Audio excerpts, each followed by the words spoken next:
చంద్రశేఖరరావు అండి. నా పేరు చంద్రశేఖరరావు అండి. నేను రాజమండ్రిలో ఉంటాను. రాజమండ్రి నుండే ఈ సత్సంగ్కు రావడం జరిగింది. అంటే మనిషి కావలసిన జీవన విధానాన్ని చెప్పేదే సత్సంగం అండి. ఏ జీవన విధానం అయితే మనిషిని కాపాడుతూ తన ఉన్నత స్థితికి చేర్చుతుందో అదే ఈ సత్సంగం నేర్పించేది. కాబట్టి ఈ సత్సంగం అంటే ఏదో కొత్తదని కాదు, ఇది సనాతనమైనది. మన పూర్వీకులు ఋషులు సంపాదించిన ఈ సంపదను ముందుకు తీసుకెళ్ళడానికి వచ్చినదే ఈ సత్సంగం.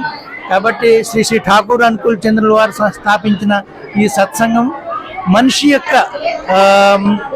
ఉద్దేశం ఏంటి అంటే ఉనికి ఉన్నతి అనే రెండు సిద్ధాంతాల మీద ఆధారపడి ఉన్న ఈ సత్సంగం. అంటే మనిషి ఉంటేనే కదా ఏదైనా చేయగలడు. కాబట్టి మనిషి తనను తాను రక్షించుకుంటూ సమాజాన్ని రక్షించే బాధ్యతను తీసుకున్న ఈ సత్సంగం ఇలాగా ముందుకెళ్లాలని కోరుతూ, ఈ భాద్రపద మాసంలో ప్రతి సంవత్సరం ఠాకూర్జీ యొక్క పుట్టిన నెల కాబట్టి ఈ భాద్రపద మాసంలో మనం ఈ ఉత్సవాలు చేసుకుంటూ ఉంటాం. ఈ సందర్భంగానే నేను ఇక్కడికి విశాఖపట్నం స్టీల్ ప్లాంట్లో సత్సంగానికి రావడం జరిగిందండి. జై గురు, జై గురు.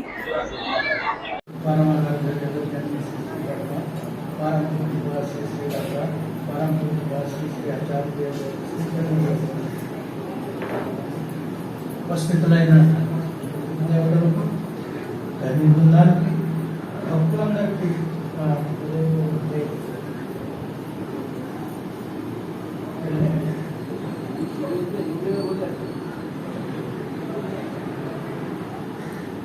ये मेरा सौभाग्य की बात है कि 2003 का बाद में मैं स्टील प्लांट में एक कदम रखा प्रभु का बारे में कुछ कहने के लिए। मैं आभार प्रकट करते हुए प्रभु का श्री चरण में आप सबका मंगल कामना करते हुए मैं प्रभु का दो बात कहूँगा। तो दादा कह रहे थे कि ज्योतिष शास्त्र को जिक्र किया, इसलिए मैं बोल रहा था। ज्योतिष शास्त्र के बारे में श्री बड़दा भी बहुत चर्चा किए थे, तो उसी प्रेरणा से मैं कुछ अध्ययन किया। अध्ययन करने के बाद मुझे ये पता चला, उस अध्ययन में पामिस्ट्री भी है। पामिस्ट्री को लेकर के श्री बड़दा बहुत कुछ बताए थे। तो उसमें एक उदाहरण है कि आज का जो सेक्रेटरी, असिस्टेंट सेक्रेटरी राजूदा है, उनका पिताजी लाला रामानंदन प्रसाद, तो उनका जो जन्म हुआ था हरिनंदन प्रसाद उनका पिताजी, जो राजूदा का दादा थे। तो उनको लेके जब ठाकुर जी के पास, जब श्री बड़दा के पास गए थे, तो उस टाइम में तो कुंडली कहता है कि ये अल्पायु है, ज़्यादा उम्र नहीं है इनका। तो बहुत दुखित होकर के तो देख रहे थे, ताक रहे थे। तो श्री बड़दा तो उनको लाने के लिए बोला, तो क्या है? तो उनका हाथ दिखाने के लिए बोला, हाथ दिखा। तो हाथ में वो अच्छा ये जीवन रेखा होता है, ये जीवन रेखा ये सब। तो जीवन रेखा जो आधा था उन्होंने अपना ऐसा उंगली से ऐसा खींचा, तो वो इधर तक मणिबंध बोलते हैं जिसको, तो वहां तक खींचा गया। तो बाद में कुछ दिन का बाद में उनका जो जीवन रेखा आधा था पूरा हो गया। वो 90 ईयर से ज्यादा उनका जीवन जिया गया है, जो लाला का जीवन का बता रहा हूं। तो ये संभव तभी है जब पूर्ण रूपेण समर्पित भाव से प्रभु को तृप्त करने से होता है। ये ऐसा नहीं होता है। तो प्रभु को समर्पित होना मीन्स उनको तृप्त करना मीन्स कैसे करना है। तो इसलिए ठाकुर जी ने बोला, मैं तभी तृप्त रहेगा जो प्रभु का प्रतिष्ठा करेगा, तो तभी तृप्त होंगे। तो ठाकुर जी बोलते हैं मैं तब तृप्त रहूंगा। तो जैसे एक एग्जाम्पल बताते हुए अगर विश्वासदा है, निर्मलदा का बेटा के बारे में मैं बोलता हूँ। निर्मलदा आपका बेटा तो बहुत सुंदर है, इतना सुंदर ये है कि उनका मतलब विवेक है और उनका जो ओबीडियंस है सबको बड़ों को रेस्पेक्ट देना, हर चीज में वो बहुत अच्छा है। तो बोलने से निर्मल दाई एकदम खुश हो जाते है कि नहीं? ये वास्तविकता है। अपना बच्चों को कोई उछाल करके बताता है तो सभी माँ बाप खुश रहते हैं। ऐसा ही जो परमपिता है, हमको जन्म दिया है, सृष्टि का मालिक है, वो हम उनको पिता मान के चलते हैं। तो स्वदानिज्ञ में भी हम लोग कहते हैं पिता। तो हम लोग अगर उनको खुश कर पाते, मतलब उनका किया हुआ जो दिया हुआ जो रास्ते में चल करके सब लोगों को एक उदाहरण बन के हम लोग चलते हैं, तो वो खुश रहते हैं, वो तृप्त रहते हैं। तो उनको तृप्त करने के लिए, उनको खुश करने के लिए जो जीवन विधान दिया है उसको लेके चलना पड़ेगा। ऐसे नहीं कि मैं 10 पैसे का इष्टवृत्ति करता हूँ, मैं 10,000 मांगता हूँ। ये मांगने से कभी कुछ नहीं होगा।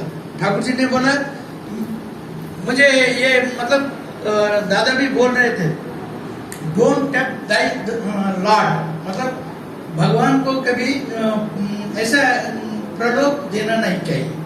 तो प्रलोभ से कभी भी प्रभु खुश नहीं रहते हैं। हाँ, उनका कहा हुआ बात को मान के चलेंगे तभी खुश रहते हैं। तो इसलिए तो हम लोग उनका कहा हुआ बात को लेके चलेंगे।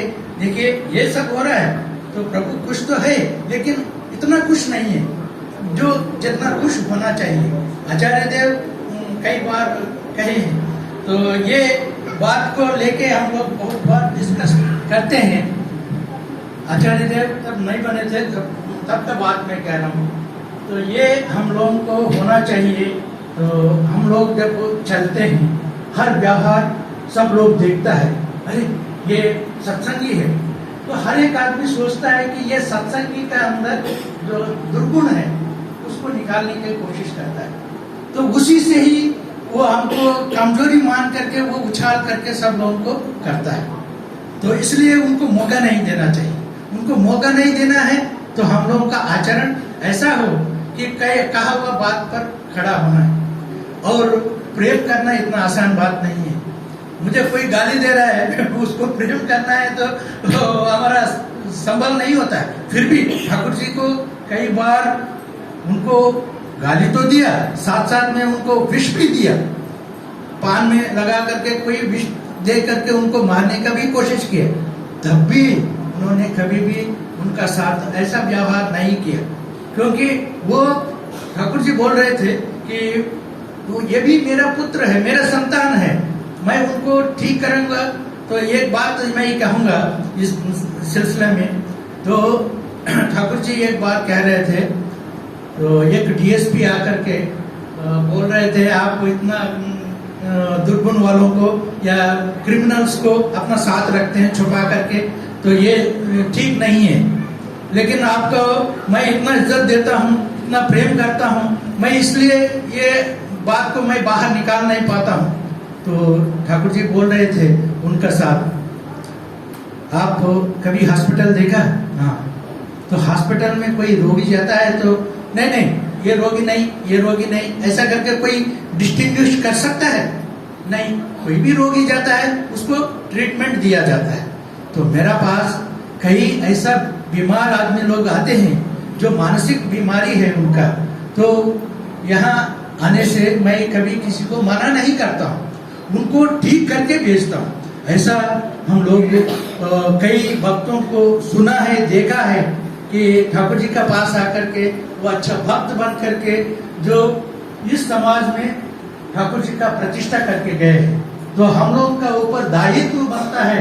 आचार्य देव चाहते हैं हमारा जरिए ये ठाकुर जी का प्रतिष्ठा हो, क्योंकि इस काल में, ये प्रेजेंट एज में ठाकुर जी का दिया हुआ रास्ता का अलावा और कोई रास्ता है ही नहीं। आप स्टडी करके देख लो, जीवन खत्म हो जाएगा, ये कॉन्सेप्ट आपको समझ में नहीं आएगा। मैं इसलिए बोल रहा हूँ कि मैं ये स्टडी करने के बाद मैं ये नतीजे में पहुंचा है। तो प्रेजेंट एज में ठाकुर जी का दिया हुआ रास्ता ही सही है, ये कोई नया नहीं है, मतलब सनातन है। सनातन को अभी क्यों लाना है? अभी पहले धोती पहनते थे, पहले गोची बोलते हैं हमारे भाषा में, लंगोटा जिसको बोलते हैं, वही पहन के चलते थे। उसका बाद में धोती पहनना शुरू किया। आजकल तो पैंट पहनते हैं, है ना, वेश धारण बदल गया, तो चलना भी बदल गया, मतलब आजकल कार आ गए, विमान आ गए, सब कुछ आ गए, यांत्रिक जीवन हम लोग जी रहा है। फिर भी अगर धर्म है तो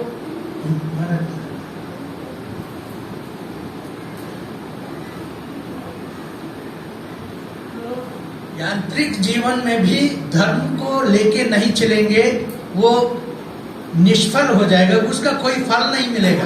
मैं एडवांस्ड हूं कहने से भी कोई उसका फल नहीं मिलेगा जब तक हम लोग धर्म को धारण करके नहीं चलेंगे। धर्म मूर्त होता है आदर्श में, आदर्श में दीक्षा लाता है अनुराग। उनका प्रति जब तक हम लोगों का अंदर अनुराग नहीं रहेगा तो हमारा अंदर जो वृत्ति नियंत्रण है वो कभी नहीं आ सकता। ये मैं लिख के देता हूँ, उनका प्रति जब तक हम लोगों का अंदर अनुराग प्रीति।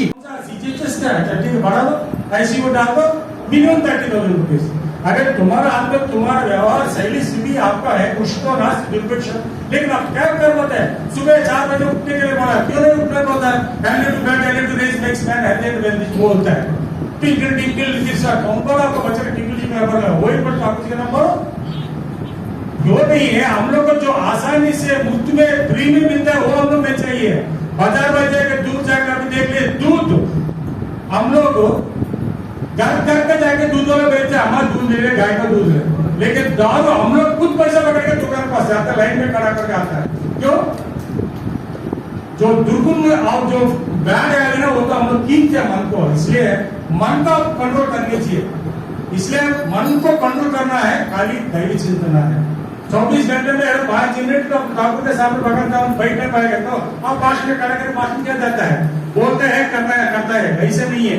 जो ठाकुर जी ने विधान हमारा बारे के दिया, आपका अकेले नहीं है, सबके लिए है। इसलिए ठाकुर जी बोला आपको सुधार लीजिए, दूसरों को भी आसान कर दीजिए। दुख में हमको दोस्त बनना है, लेकिन सुख में दोस्त नहीं है। शादी में गए तो ठीक है, हमारे कितना सोने केजी सोना लगा के इतना कंची पट्टू साड़ी पहन के हमारे हाथ में दाना नहीं है। जो भीख मांगेगा आप कहा एक मुट्ठी का चावल दे, वही आपका दान का पुण्य है। दान भी ऐसा ही है, कुआं में पानी जितना खींच रहे उतना अच्छा पानी निकलता है। ठाकुर जी यही बोला, आप कोई आदमी 12 साल का बाद दीक्षा ले लीजिए, आपका जो अंतर का दुर्गुण काम क्रोध लोभ पटापंच हो जाएगा। आपका जो नियत बुद्धि प्रवृत्ति निवृत्ति का मार्ग में दिखा रहा हूँ, हमको सरनापन नहीं है। और ठाकुर जी कोई जगह नहीं है, बता भी देख, लेकिन उसका आचार्य परंपरा जो है हम लोग का टीचर से मैं हूँ, आपकी चिंता मत कीजिए। मैं जैसा बोलता आपको मार्गदर्शक मैं हूँ, लेकिन मैं जैसा बोलता छिछाव करके होता है। वो रास्ता दिखाया।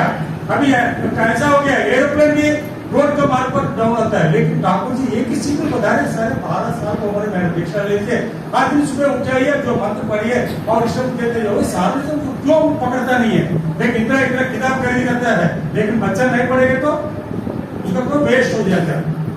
वही बोला आचार्य का जो लेकर जाएगा, तो आचार्य जो है वो उसको पूर्वों का पिताजी उन लोग का जो मार्ग को आजकल जो जमाना मार्ग में जोड़ के हम लोग को आचार व्यवहार में हमको सभी जो जैसा मार्ग हमको दिखाता है वह आचार्य गुरु होता है। इसलिए मातृदेवो भव, पितृदेवो भव, आचार्य देवो भव, अतिथि देवो भव। लेकिन बोले में है, लेकिन आचरण सुन नहीं अच्छा नहीं है। इसलिए हम लोग कष्ट क्या है, जो भी है 24 घंटे में कम से कम 5 मिनट आपके लिए बैठ जाइए।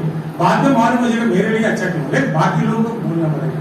इसलिए हर माँ इतना घर में ये आदमी नहीं खाना पकाने का, आदमी नहीं सब्जी करता है, ऐसे कुछ माँ का अमली कट हो जाए तो कारण जो खाना पकाने का व्यस्त हो जाता है। वही खाना अमृत है, वही खाना हमारा जो विष भी हो जाता है। इसलिए हमारा जो ठाकुर जी का सरल रीति ठीक से सुधारिए और आज सस्ता लीजिए और एक साधारण लिखे। आप जो भी करता है भगवान के लिए प्रेम भाव से, प्रेम पूर्वक से अच्छे से बोल के बुला लीजिए। बस आपका कार्य एक मंदिर, आपको मंदिर ही एक मंदिर में थोड़ा जगह दे दीजिए ठाकुर जी के लिए। यही ठाकुर का आचार्य परंपरा बोला। ज्यादा समय नहीं लेगा, तो पहले आप लोग कुछ हासिल कर, लेकिन कुछ बोलने के लिए बताया करके संचल माने ठाकुर जो 20 रुपये का पड़ के नहीं करके बोलना करके